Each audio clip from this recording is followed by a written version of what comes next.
ఒకసారి మీరు జాగ్రత్తగా గమనించాలి. ఇక్కడ చూసినట్లయితే అనేకమైనటువంటి గుర్తులు బైబిల్లో చెప్పబడినటువంటి మత్తయి సువార్త 24వ అధ్యాయం అంతా కూడా చూసినట్లయితే యేసుక్రీస్తు యొక్క రెండవ రాకడకు గుర్తులు సూచనలన్నీ కూడా అక్కడ మనం జాబితా చూస్తూ ఉన్నాం. బైబిల్లో చెప్పబడినవి అన్నీ కూడా నెరవేరుతూనే ఉన్నాయి. యుద్ధాలు జరుగుతున్నాయి, మనందరూ కూడా తెలుసు.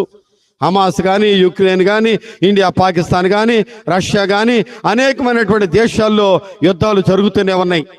మిడిల్ ఈస్ట్లో కూడా యుద్ధాలు జరుగుతూ ఉన్నాయి. ప్రియ విశ్వాసులారా, యుద్ధ సమాచారాలు, యుద్ధాలు మీరు వింటారు అని వాక్యములో చూస్తూ ఉన్నాం. కరువులు కటకాలు వస్తాయి అని వాక్యములో చూస్తూ ఉన్నాం.